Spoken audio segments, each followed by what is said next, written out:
hello, and welcome to another episode of the Cheap Seats. My name is Kevin. I think I've got Dean and one with me to discuss all things happening in the football. Every week we discuss all the things that are happening. We don't want to discuss rumors around Ten Hag, but I'll ask Waheed about that as the show goes along. But before we do anything, I have to do this. I do apologize to all you football fans. This is the kit of the week. They've got a lot of stock of it. That shows you why. No stock of them. But we're sponsored by Classic Shirts ZA, so please go check them out. But this is the kit of the week. This is the Tottenham 1994-95 kit. The only reason why I'm a fan of Jurgen Klinsmann, I think he's just in the wrong shirt. But Dean, how does it feel to finally have your team's kit on display? I mean, it's taken long enough. Like, this thing is beautiful. You can't really get anything better than this. And yeah, I think in terms of that season, we've displayed at least like 12 kits better than this. I mean, that's a lot.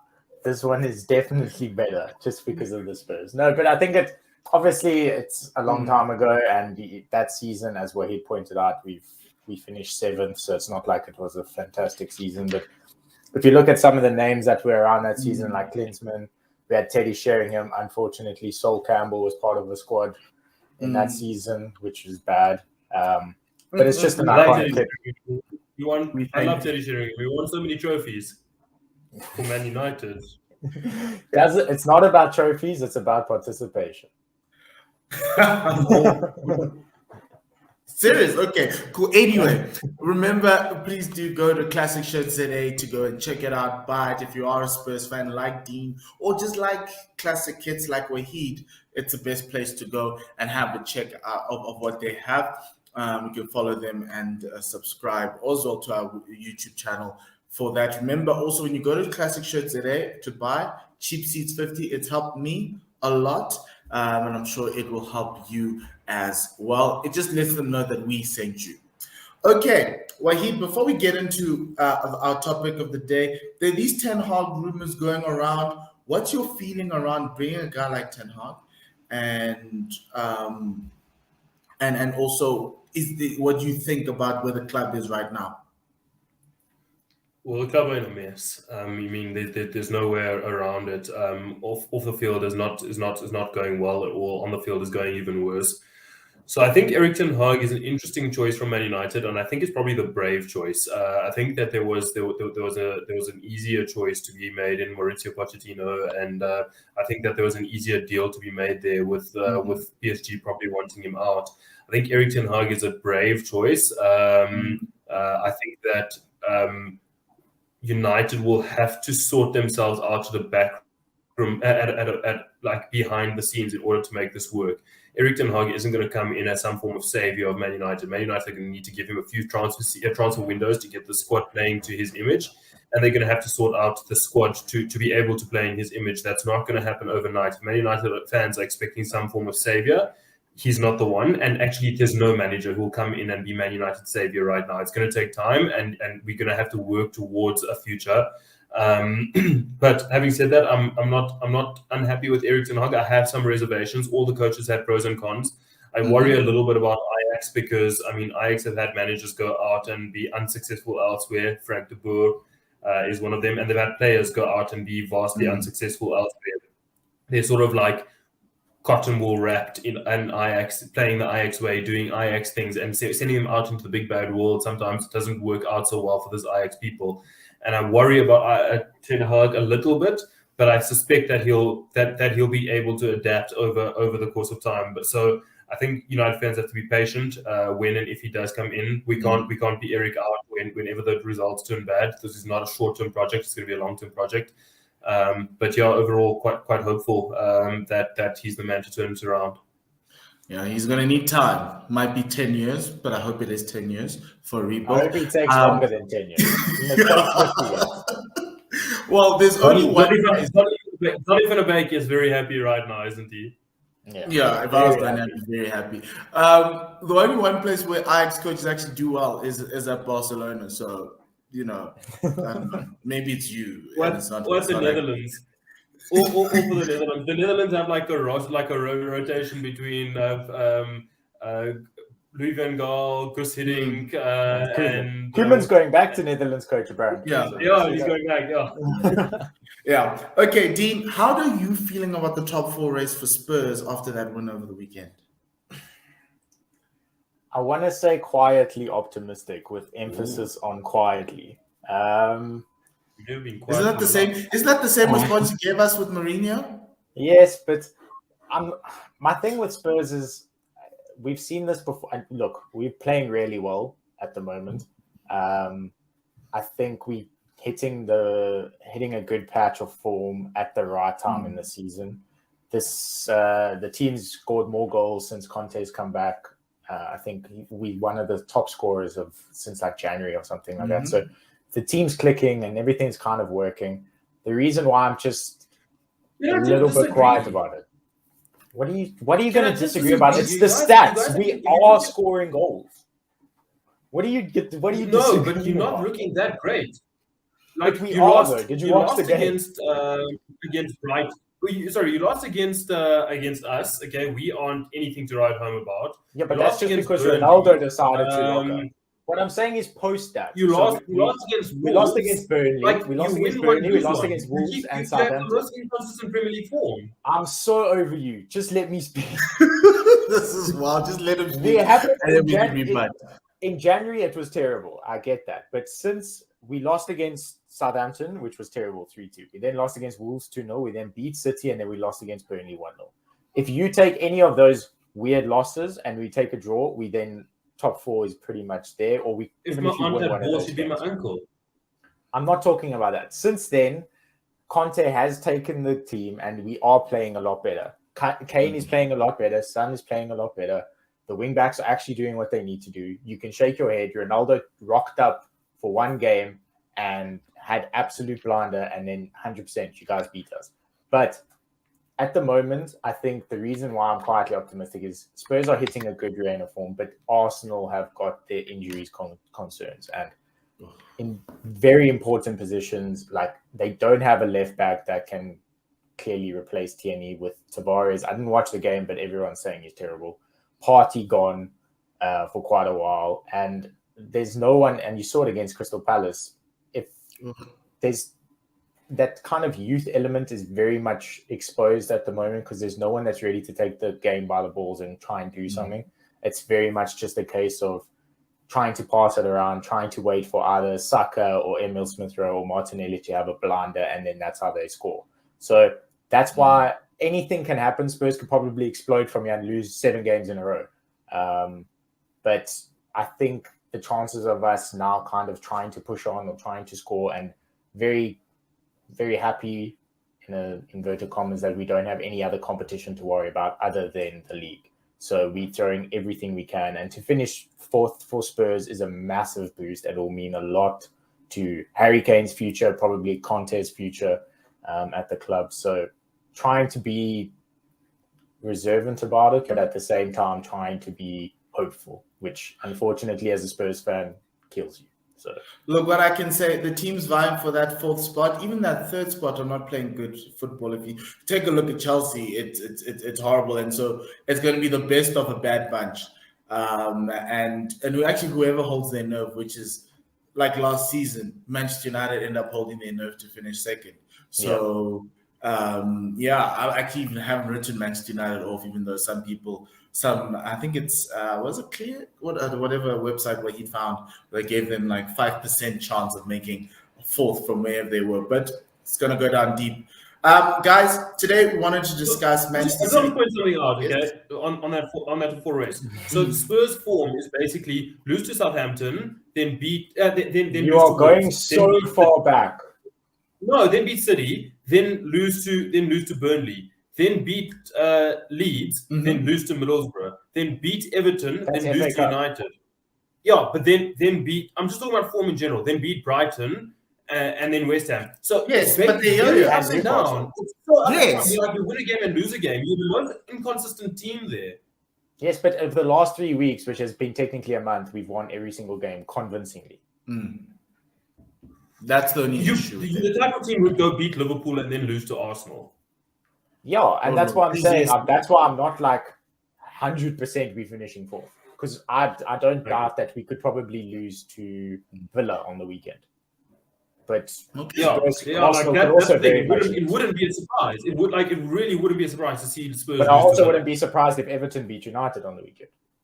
Oh no, I wouldn't be either. We get terrible football side. But that's not talking about United. No, that's the only bad thing about it is Donny can't play. Donny can't show his skills against his players.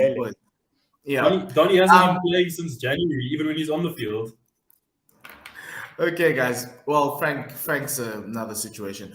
Okay, we're going to talk about Everton later on the show, but for the next 10 or so minutes, let's talk about one of the biggest games. Actually, it is the biggest game of this season. Manchester City versus Liverpool. It is the marquee game for Sunday.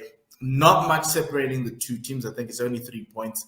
And this is the game that could swing the momentum. And while Liverpool already had the momentum, but could swing the league in either team's favor. City wins, they open up the gap. Liverpool win, they close the gap, and probably even have the inside track. The fun part about these two teams is that they're going to play each other in the FA Cup.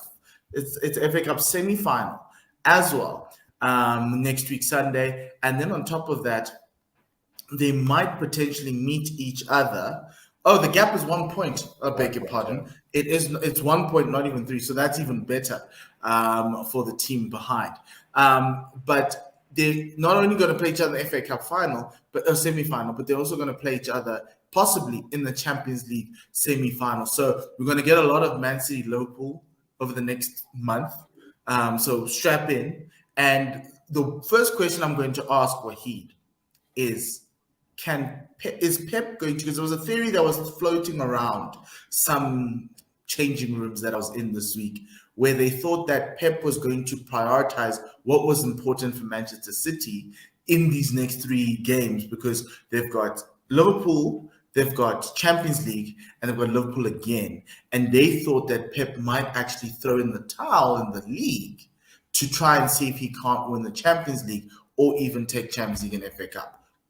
I know you're not the biggest Pep fan, so that's why I asked you this question. I just think that if Pep, with the squad that he has, throws in the towel in any one of those competitions, then he's not worth the money and he's not worth that status of being the best in the world. Well, he wouldn't necessarily throw in the towel, so he'd probably play a B team this weekend. You play your favorite player. With some stars. Yeah, no, but I get that. So if you were going to prioritize something, like, and in order and throw in the towel with a £1 billion squad, I mean, like, come, like, that's not okay. And like, let's not compare their £1 billion squad to Man United's £1 billion squad, because I mean they're built differently, but they have an actual value for money £1 billion squad. So I don't think he should be throwing in the towel. I get.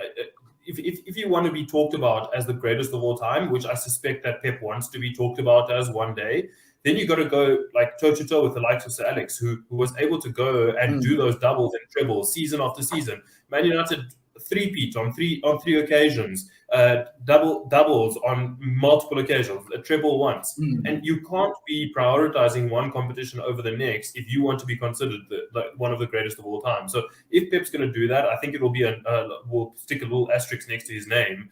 And personally, I don't think he should be doing that. The only place where that team has a hole in the squad is at centre forward, and he's a good enough manager to find workarounds for that hole in that squad. So no, I don't think he should be doing that. They have a better squad than Liverpool's, and they should be gunning for all 3 trophies. Dean, on a Liverpool perspective, how do you think they're going to navigate this period? Obviously, they don't have the same squad depth as Manchester City does. It's not a £1 billion squad.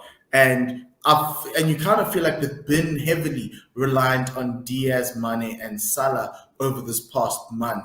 And you're starting to see Mo Salah not necessarily looking Mo Salah-ish, even though against Benfica they nearly went wild. But how do you think Liverpool are going to try and approach this game?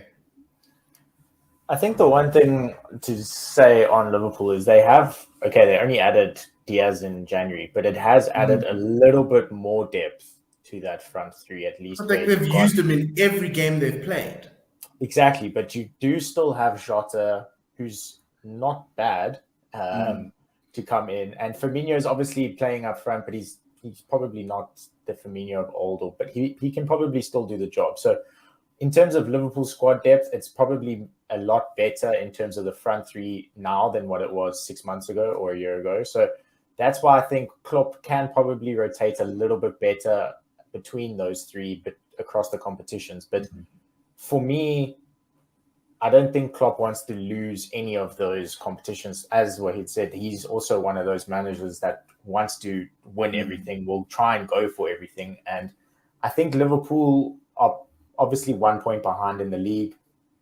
But I think they want the league a little. Well, if you had to rank the competitions, obviously Champions League, FA Cup, and Premier League, I think the FA Cup is probably the lowest on both teams' priority. So we might see a little bit more rotation with maybe someone from Liverpool, like Origi, being able to play in one of those games. But I think in terms of Premier League and Champions League, they're both going to throw everything they can at it. Even like Trent, the man was supposed to be out for weeks, comes back straight into the Champions League squad. So I think they're both going to go at it. It's going to be very interesting. And for me, this game decides the league. I mean, City probably have a little bit of an easier run in because Liverpool still have to play that big team, Tottenham Hotspur.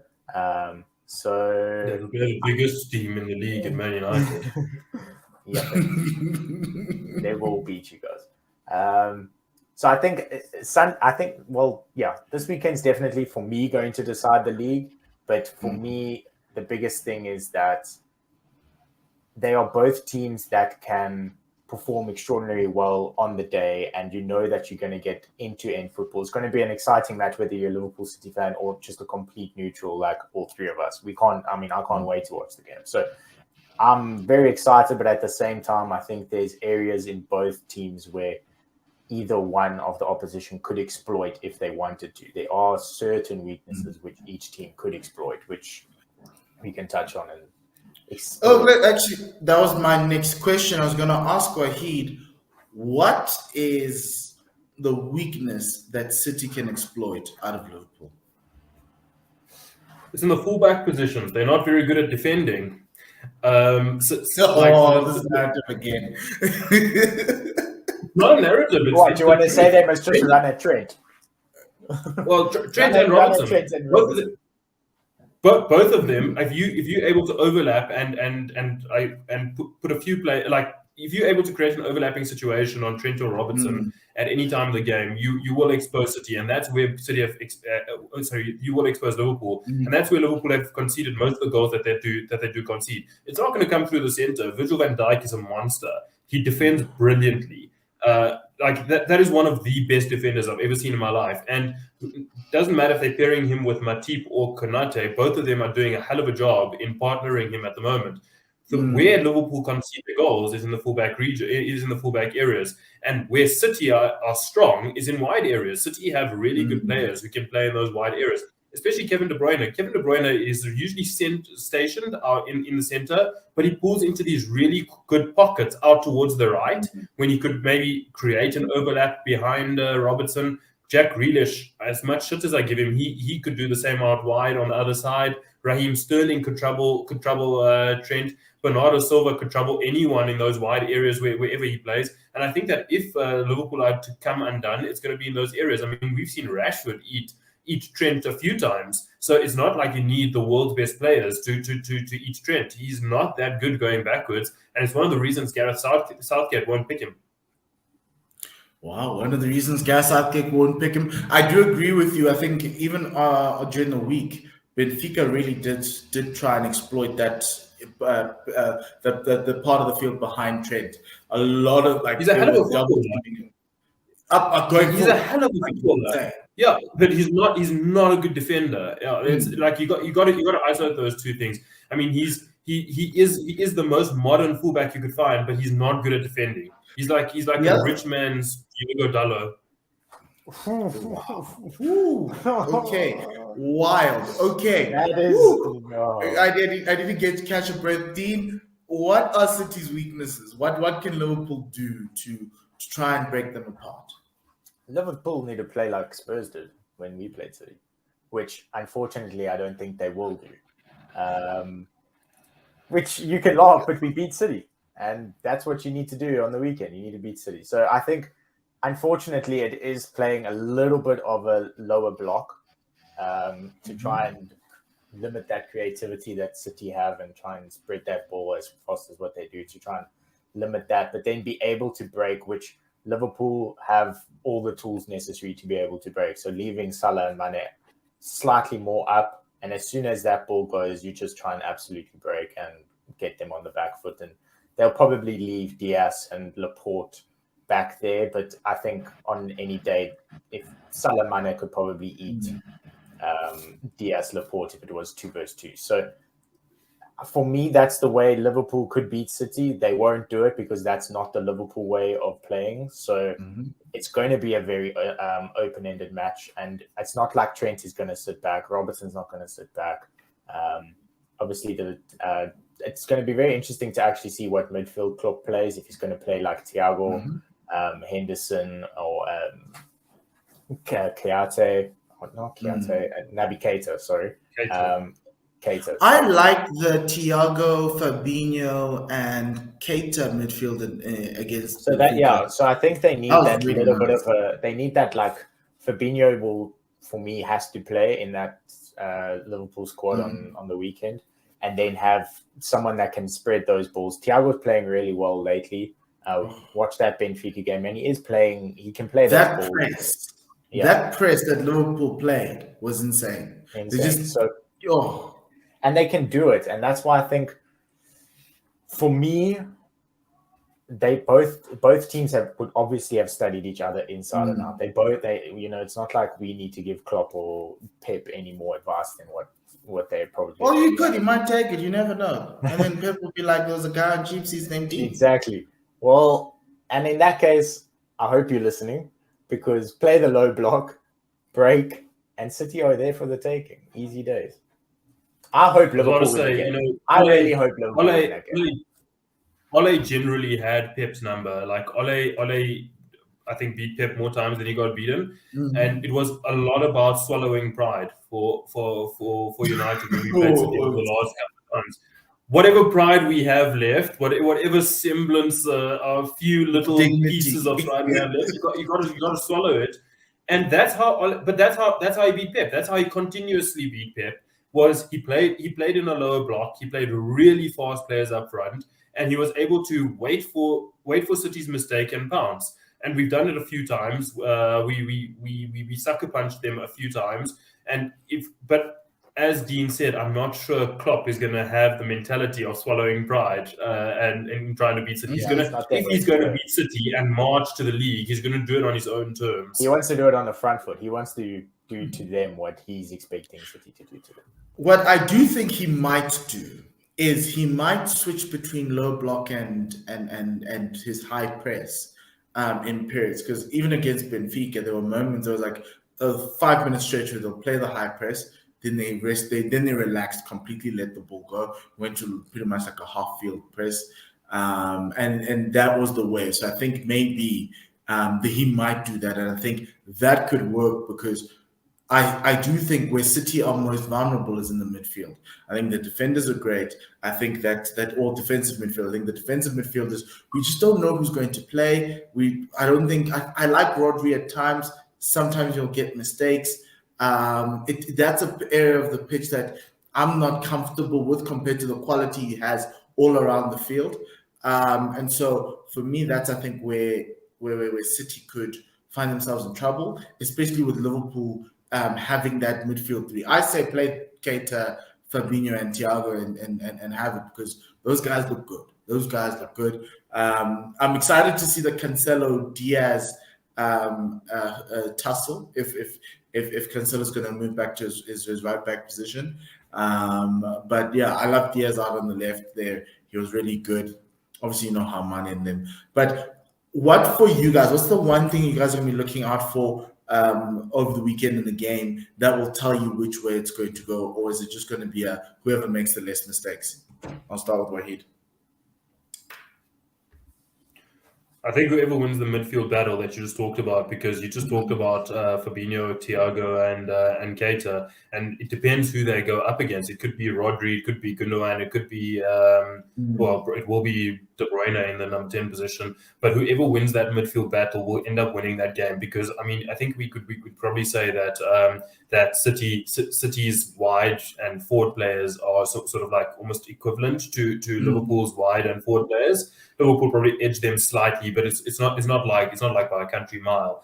And then when we look at defense, it's also very similar. Van Dijk has an equal in Ruben Diaz, who won Player of the Year last year. Cancelo is not as good defending as he is going forward. So he's very, very similar to maybe a Trent. So I think whoever ends up coming out on top in the midfield battle will eventually win the game. And that's, I think I mentioned on cheap seats the other day, on our, not on cheap seats, on our WhatsApp group the other day, and I said that in the days gone by, the league often came down to the head-to-head between Man United and Arsenal, and now we're seeing a similar thing. The league coming down to head-to-head between Liverpool and City. And in days gone by, it would be the midfield battle. Whoever came out on top between Keane and Vieira would end up winning the game and by extension winning the league. And I said I was very thankful that Roy Keane was able to come out on top of Vieira in a lot of those head-to-head games. And I suspect whoever comes out head-to-head here, there isn't that like talismanic midfielder in each team, but whoever wins that midfield battle will end up winning the game. No, Kevin De Bruyne is not talismanic. It's not that sort of influential, all-purpose captain versus captain type of vibe that United and Arsenal had going on back in the early 2000s and late 90s. The only thing that I will say on City, if Liverpool play a low block, we saw Atletico try to do that against City, and they still found a way to break it. So even if Liverpool do play the low block, I think like the likes of De Bruyne could probably still come up and have a shot from nowhere, and they could probably still win the game. But for me, just answering the same question, I think what's going to be very interesting is to see how far Klopp tells Trent and Robertson to go up. From the early stages, if you see them flying up the pitch, you then know Cancelo can get in behind them and can then cause havoc. So for me, it's very much those full backs and how wide and how forward they are going to get that's going to determine who's going to have the upper hand. But obviously that's going to come from the midfield. And then you're going to... Yeah, and City also attack slightly differently, hey? Because whereas other teams would use someone like Cancelo on an overlap to get in behind the fullback, when City attack, Cancelo doesn't really go on the overlap. He tucks into midfield. So they do attack slightly differently to how conventional teams attack. So it is something to consider, whereas the wingers, Sterling, whoever they play out wide, might try and go around Trent with his bad defending. That's not really what the fullback is there to do. Walker does it on the other side when he plays right back. Cancelo doesn't really do that on the left-hand side. He really tucks into midfield. No, that's true. Okay, quickly, guys, who's coming out of this? Where's this title going? I really want Liverpool to win. I think Liverpool. If I had to put money on it, I'd go Liverpool would win that game. Well, you're stuck between a rock and a hard place. What do you choose? I don't care. You don't care. I'll leave it at that. Speaking about a team that most seemingly might not care about this match, largely because on the bottom end of the table, that is Everton. Everton, with Frank Lampard in it, have now gone in the last 5 matches. Have lost 4 and won only 1. And the question we ask is, what's wrong with Everton? What's up, guys? What's up with Everton? What is Super Frank not doing the right things? Dean, let me start with you. They lost to Burnley yesterday, and it looked bad. It's been looking bad for a while. But they made some changes in Jan. They got some guys in. You were talking about Dele. They got Donny in. Yes, the squad isn't strong, isn't great, but they've managed to. Well, I thought they'd be better than this. What's going on? For me, and I mentioned it when we did the relegation prediction show, and for me, what's very clear to see is a lot of these Everton players don't know how to deal with a relegation battle. So it's almost like they've got this inherent pressure on themselves to try and not lose a game rather than win the game. And you can see that in the mistakes they're making. And the game against Burnley and any other game before that, there's individual mistakes that are leading up to goals. Pickford not being able to clear the ball. Richarlison having one-on-one, and just you can see he's so nervous that he doesn't know how to put the ball away. Calvert-Lewin not firing. That midfield is just nowhere. That defense with Keane, Holgate, and all those kind of guys, they just don't know how to deal with this relegation pressure. And as a result of that, they are then more prone to these individual errors, and that's what Burnley really pounced on during against them in midweek. So I think if they can try and avoid some more individual mistakes, they probably stand a more chance. But trying to avoid individual mistakes is an impossible task when you are level on points. If I think they won, are they level on 1 point ahead of Burnley. 1 point ahead of Burnley. So, and their running is absolutely horrendous. They're playing Chelsea, they're playing City, I think they're still playing United, Liverpool. So Everton need to get points on the board, and it's just not coming, and it doesn't look like it's coming anytime soon. They've got games to rearrange. They've got a massive amount of fixtures to try fit in, so it's going to be just non-stop, let's go, fixture, which it then creates it makes it even more difficult to try and gain some confidence, because it's like you're just losing every second or third day. So I'm very worried. I think Everton are gone. And I think it's very clear that they made the wrong managerial appointment. They needed someone that's used to a relegation fight, and they got Frank Lampard, who doesn't know how to deal with relegation. Clear as that. And that's very clear to see by the way they're trying to play. They try to still play this open football, which they just don't have, and they can't. Or maybe, Waheed, they're preparing for the championship.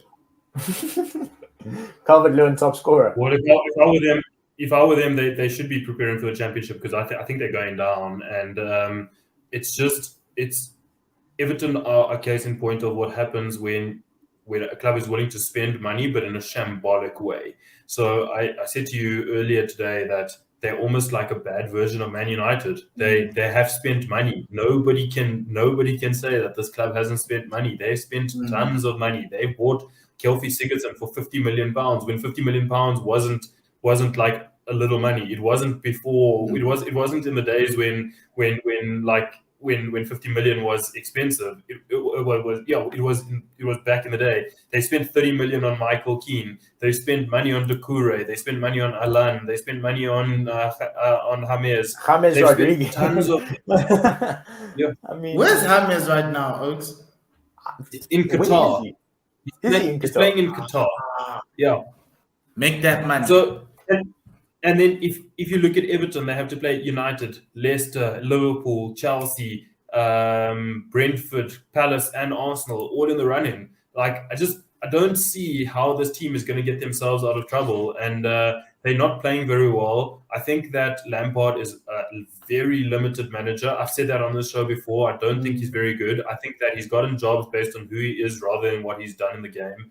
And I think he got a job that wasn't suited for him, and he wasn't suited towards Everton. And Everton are in a mess. I just look at the whole Digne situation. They sold a player because he fell out with the manager and then sacked that manager a week later. Like, that just makes absolutely no sense. They're playing Mason Holgate in midfield because who knows why. He's a defender / right back, and they're playing him in midfield when they have midfielders available. I don't understand them. They make the most baffling decisions of all time. Like, it's honestly Man United on steroids when it comes to how bad they run as a football club. And it will be chickens coming home to roost when they're relegated. Man United on steroids, I think that's where we should end it, because Everton are on a train to nowhere. Or actually, no, they're going to the championship. And as you can see, Mitrovic has already scored 30 goals, so he's coming back up from the championship. So he's going to probably score 7. Norwich Everton battle next season in the championship will be man. Frank Lampard will be fired. And I wouldn't be surprised if Everton then appointed Wayne Rooney, who's done a phenomenal job with Derby County in the championship this season, as their next manager. And if Rooney then fires Everton back to the Premier League, it will do his stock a hell of a lot of good in his career. You said that, but apparently in midweek they said he was on Monday Night Football, and he said that they offered him the interview for the Everton job, and he said no, he wants the United job. Not now. If you listen to it, he said that it's the two jobs he wants is Everton and Man United, but he just thought that when he was offered the Everton job, it came too soon in his career. So if they were playing in the Championship, I reckon he might take it. Okay, guys, let's end it there on that Wayne Rooney talk. Thank you very much for joining us. Remember, you can join us for our FPL show later on later on today or in the week, largely because the deadline is on Friday. So that's the reason why I said later on today. Outside of that, thanks, guys. From myself, Mpho, Waheed, and Dean, Lesale Kakahiso.